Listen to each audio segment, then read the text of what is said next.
Hi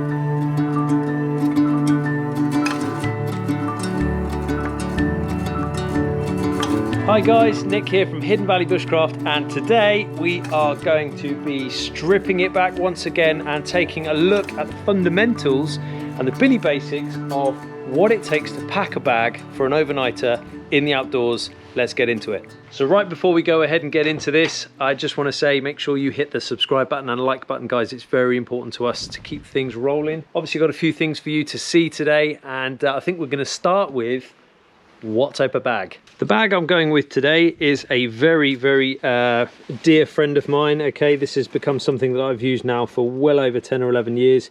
It's a Sabre 45. I had it during my service as a Royal Marine Commando. The way this kind of bag works is you've got a good center bin that you can absolutely stuff full of equipment, okay, and then it's got these detachable, really kind of versatile side pouches, okay, that kind of clip to the sides. They also zip onto the sides. These type of style of bags are really useful, being that they're obviously, with those pouches, they are by definition, they're kind of modular. You can attach things on there, and it might mean that I can have a series of pre-prepared pouches with different setups inside that I can, maybe if I had like another pair of these, that I can kind of just bolt on and go, or maybe take off, bolt on, and then do something slightly different. So for that, I really like this. Really good quality, kind of that Cordura type material. All of the kind of buckles and zips, pretty much all of these are YKK.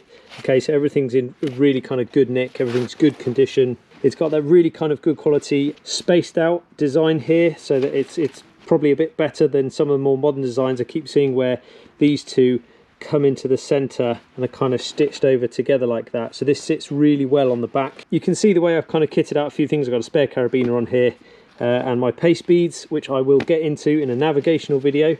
It's got a really decent level of padding to the back here, and it comes with a good quality hip pad and good quality clip to go around your waist. So this is something that is designed to take a little bit more weight, something that is quite happy to be kind of loaded up, and these often do get well overloaded, you know, far too overloaded actually. But I'd say 45 litres is a really good place to be if you're going to go for the whole overnighter thing. It's all too easy nowadays to go out and grab yourself a 20 or 30 litre and then find yourself trying to cram stuff in. I've built this one a certain way, so I've got a little bit more room to play with. As I see it, packing a bag is going to evolve around doing it in some kind of order which makes sense to me here in the UK as I am right now. I would really like to hear about your situation wherever you are around the world. You could be in some kind of mountains in America, you could be in Greece, you could be in Australia. I'd really like to hear how this differs around the world and what works for you. But as we're kind of covering the core, the base today, we're going to go ahead and say the first thing I'm going to do is take my sleeping system, my sleep sack, my sleeping bag, and that's going to go in the base, okay, of the main compartment of my bag, inside a waterproof canoe bag. It's very important that my sleeping system is sacred to me. Okay, so when you come in and you're really tired, you've come in off the trail, or in a past life I've come in off of patrol, I just want to get into my sleeping bag and be left alone. So that's very important. And of course, along with your sleeping bag, depending on which side, this is a medium-sized bag I go for, okay, some kind of waterproof Gore-Tex bivvie bag, which is going to go over the top of that, so that the sleeping bag is going to insert inside the bivvie bag, okay. And that just means that if my tarpaulin is ripped by act of God clean off the front of the face of the earth, I'm still left underneath, and all I've got to do is just put a flap over my head, and it can carry on raining, and I can think about what I'm going to do next in my situation, but know that I'm waterproof. So that's my first move, is I'm going to take something like this canoe bag, okay, open this out, I'm going to go ahead, stick the sleeping bag inside there and get that into the base of the bag. So both these items are going to go inside this stuff sack. Okay, now the secret with these generally is to get as much of the air out of it as possible. Close the seam down, okay, get all that air out, and then what you're going to go ahead and do is you're going to start to roll this stuff sack all the way down. Okay, so there's a little bit too much air trapped in there still, and I'm going to bring the sides round and clip them together. Now these are known as canoe bags, okay. They're generally waterproof, they're very reliable. Obviously you get a bit of a handle out of there, and that's going to go straight into the very bottom of my bag, start to give it a bit of form.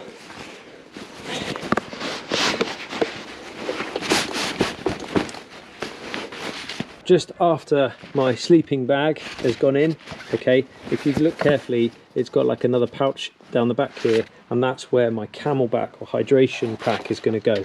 Now, being that this is a larger pack, okay, I like to carry one of these. You can get many shapes and sizes. I think this one is pretty much 3 litres. To make these work, all you do is go ahead and undo these, okay, open up this, fill the water into there until it's filled, and then slide this down the inside of the pack at the back there, and then I'm going to go ahead and feed this tube around the outside so that when it's on my back I can get to it and I can use it freely.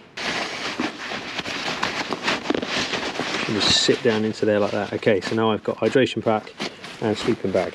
Next up is going to be my tarpaulin and my hammock combo. Okay, so they're just going to slide inside there, again inside their own sealed canoe bag. Now, the fact that I've got my hammock and tarp in here at the same time, I know some people get a bit upset with this. Guys, you can chop and change once you're out there. It might be that it rains, and so you separate the tarpaulin away from the hammock, and the hammock goes inside the bedding one. Whatever floats your boat, you just got to roll with it and make it work. Next is going to be my nice warm lamb's wool jumper or sheep's wool jumper. Okay, that's going to go in there. That's probably going to be something that comes out when I do a stop short. Then thinking about this, it's likely to be my map and compass, although I'm likely to keep this lanyarded Ortlieb bag on my person with the map opened out for the section I'm using and the compass around my neck, or again in my pocket. Nevertheless, we're going to go ahead and just lay this in the top for now, so that is good to go. And that's pretty much the main compartment. So I'm going to go ahead and close this down, okay, as we start to pay attention to how to fill these side pouches. Right, okay, so let's think about how we take this bag off. I've got the bag on my back. If I want to go for a little stop short, what I'm probably likely to do, me being me and knowing how I work, is I'm likely to slip my left arm out first. Okay, so I'm likely to slip my left arm out, bring the bag round at a cant, get into there, probably have a sip of water, put the bag back on, or fully drop the bag off. Okay, open it up and get whatever it is that I want to get out. But just for the fact that I know which way 9 times out of 10 I tend to count the bag off, I'm going to want a water bottle good to go that I can actually get into on that side. So we're going to go ahead and pack the bag in such a way that we're helping ourselves out. So now that we've established which side is going to be which, okay, so this is going to be cooking with a water bottle on top. So I'm going to go ahead and grab my MSR Seagull tin, okay, really good reliable piece of kit. This has had many adventures with me, okay. Now, so for the purpose of today, it's not got anything in it, but normally this would be rammed with yummy food, lots of items, bits and pieces that I take with me. We're going to go ahead and put a liner, so we're going to line the inside of this already waterproof pouch with one of these as such. And then, because something like this is liable to get quite dirty and messy, even though I am actually carrying a small gas setup in the form of a pocket rocket and a small gas bottle, okay, that's kind of a backup. Ideally, depending on where I'm going and what permissions I've got, I could jump off the trail and have a small fire to cook with. So I'm going to put that inside something like this old surplus bag. Okay, it's waterproof, it does the job. You could just go ahead and just use a standard carrier bag, and that would also pretty much do it, but this is just going to really help to act as some extra lining inside here. I'm going to go ahead and also pack in there or inside probably another one of these little military stuff sacks, okay, a separate one. We're going to have, what I've got in here, so I've got some foil, okay, and this is my grease or my Trex, which I use for cooking. Again, they're going to pop inside there along with my MSR pocket rocket and the gas. Okay, this is obviously my backup cooking system. There we go, that's going to go inside there as well. Remember, this whole pouch is dedicated to kind of food, water, etc. So that's kind of like a messy cooking bag inside there. Scrunch all that stuff down, get that inside there. Now you might be asking where my spoon is. Well, something like a racing spoon is going to live in the top flap, and I'm going to talk about the difference between the top flap and its importance in just a moment. So fear not, the racing spoon is in there. So I'm going to go ahead and grab these two items here, okay, the fish spreaders and the lid to my water bottle. and I'm going to go ahead and pop them in there. Now there's not really too much more to this other than to say I'm going to go ahead and close this canoe bag right down. Okay, so there's lots of room for much more food to go in here. You can really kind of build on that. And then what I do is go get hold of my Nalgene bottle, my Stanley nesting cup, slide A inside a B, so you've got that whole nesting thing going on. And I'm just going to rest that at that angle in the top of this bag, so that when it comes to it, I can slide that bag around and I can get to that water and have a drink quickly whilst keeping the weight of the bag kind of still on me, and I'm still kind of moving along. And just very quickly pop the axe in there. So I want to keep this out of trouble. Okay, I can go ahead and shove that down inside there. So all you're going to see is just this handle protruding. Zip this up, pull these across and secure them in place. Okay, that's going absolutely nowhere, and I'm happy with that. When it comes to this side, this is going to be our personal admin. So again, we're going to go ahead and start pretty much the same way we started the last one. Okay, with a canoe bag. Inside here, right in the base, is going to be my merino wool base layer or trousers. That sometimes might live mid-compartment in here, but if I was going to take a spare pair of trousers, they'd live in there. So for now, these are going to go right in the bottom. It's only something I'm generally probably going to address in the evening when I'm kind of sorting out going to sleep or what I'm going to be doing for the next day. Okay, next in there is going to be some kind of foot care kit, so I use the desert one for that, so I can tell the difference. What have I got in here? I've got some tape for taping up heels. Zinc oxide tape, okay, is really cool. I've got some athlete's foot powder here, okay, to antifungal powder. That's a good thing to have in there. And then I've got one spare pair of socks. I'm wearing a pair of socks, so for a simple overnighter that'll probably do. Otherwise, normally I like to carry 3 as a rule. Let's go ahead and do this up. Scrunch that down, and that's going to pop back inside there as well. Now, next up would probably be my toothpaste, my body wash, some kind of a toothbrush, like so, okay, nice and easy, and then a microfiber towel. Then in addition to that, guys, I'm using tea tree body wipes. Okay, so what's great about tea tree for all of you guys who live in areas where there's mosquitoes and biting insects is the fact that, of course, tea tree is quite well known for keeping things away like that, all these volatile oils. All I've done is use a Ziploc bag. You don't have to have fancy military bags. If you've got them, great. If not, guys, you can just use these Ziploc bags. Okay, so you can go ahead and put this away in here.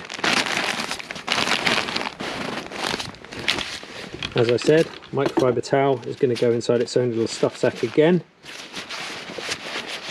These little waterproof stuff sacks really are useful, but again, you can go ahead and use Ziploc bags just from your local store. Okay, that's going to go up inside there. Now at this point, you could add a luxury item, something like a 10-litre sink.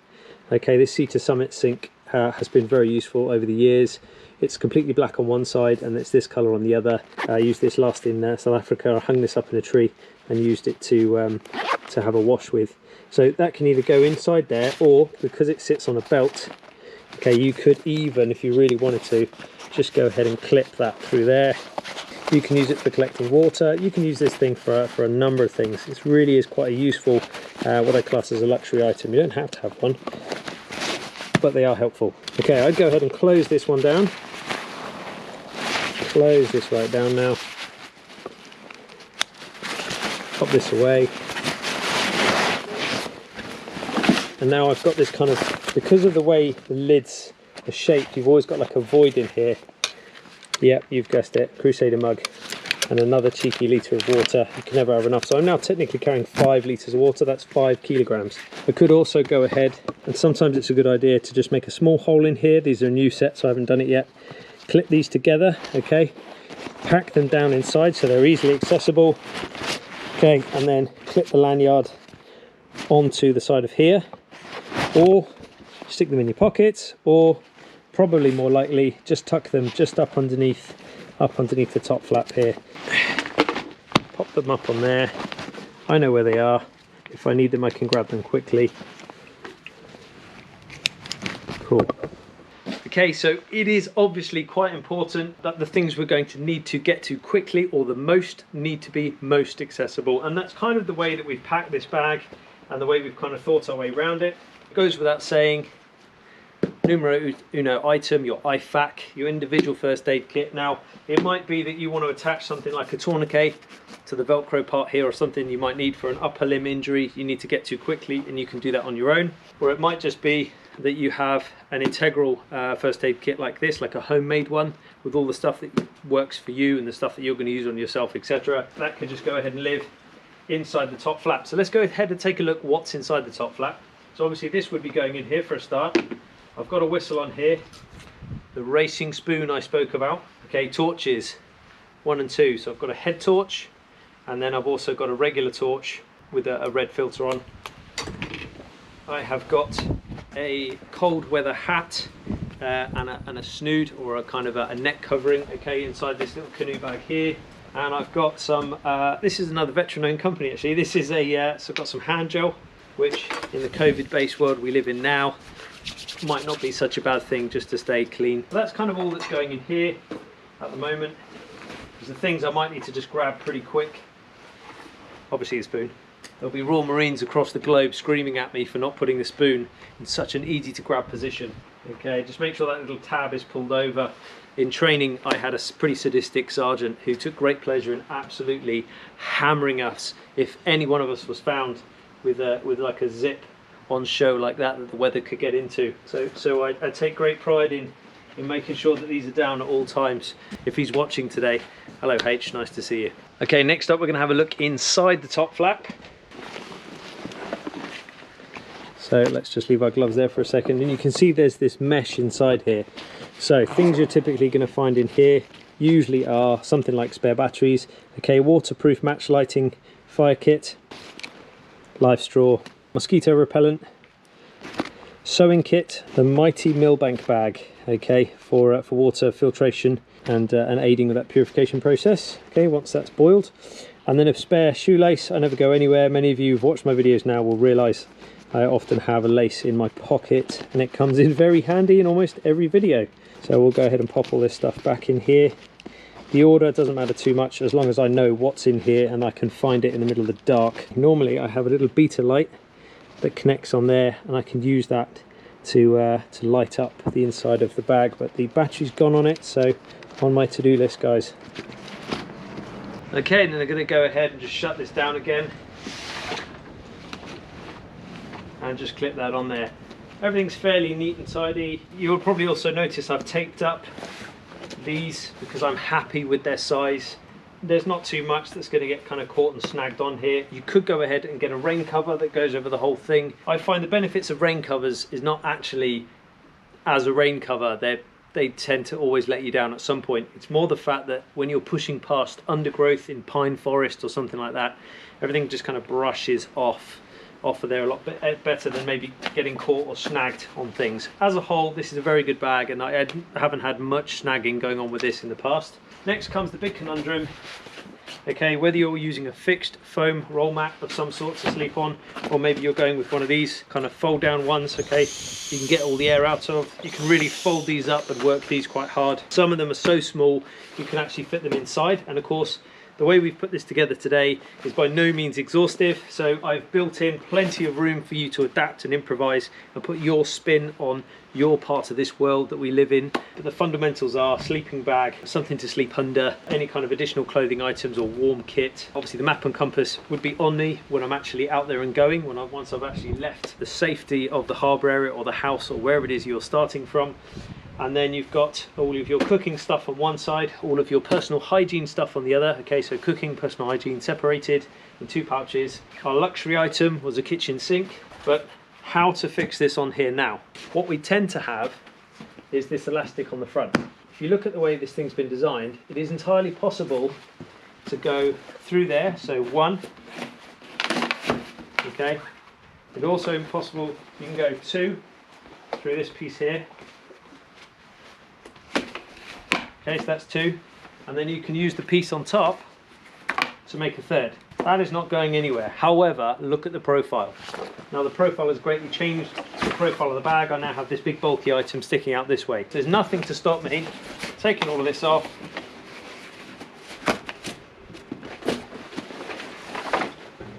okay, and attaching it on the base here.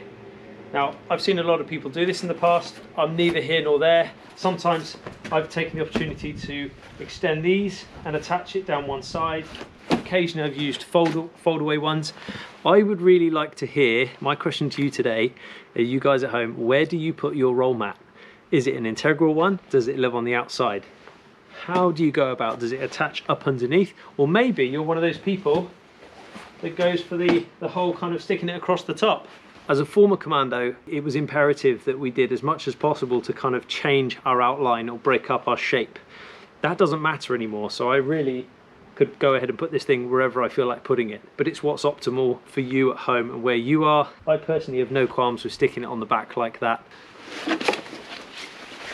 So I'm going to pop this on my back. Now, as I said before, could be carrying up to about 17 kilo once you fully take into account all water, all food, extra miscellaneous items. Now, there's many people who tend to go super lightweight. They'll boast that they've got like 6 kilo on board of weight. That's all they're carrying. To my mind, if you want to go and do like 20 kilometers, of course, all types of terrain and sleep out next to an open fire, you're going to need to have a few more items just to kind of make life a little bit easier. So as you can see, I've secured it with a chest strap here.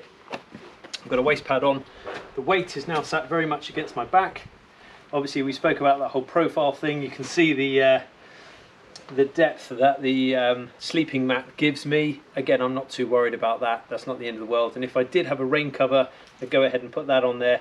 That's then going to kind of cover everything up and make it brush past bits and pieces a lot easier. Or I could have gone and attached it down at the bottom. The main fundamental here is that the weight, or the bulk of the weight, if you look in terms of where the weight is with this particular type of pack, it's quite low down and it's around my waist and around my hips.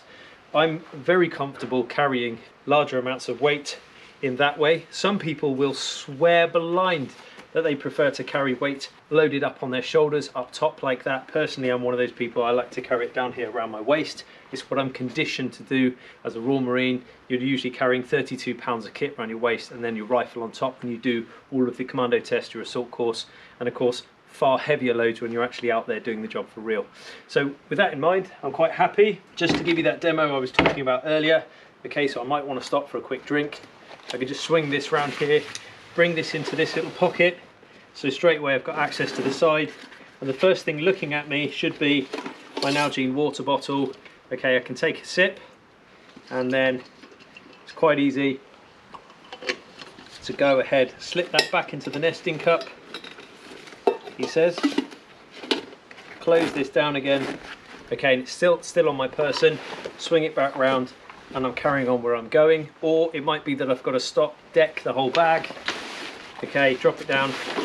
All I've got to do is lift this one toggle here, undo those two, and I'm inside to get my gloves or my jumper or whatever else it is. And that's just because the way I've packed this bag has been thought through in the way that I use a bag in the outdoors. So go away, go at home, think about what it is that you do and the way you interact with the outdoors.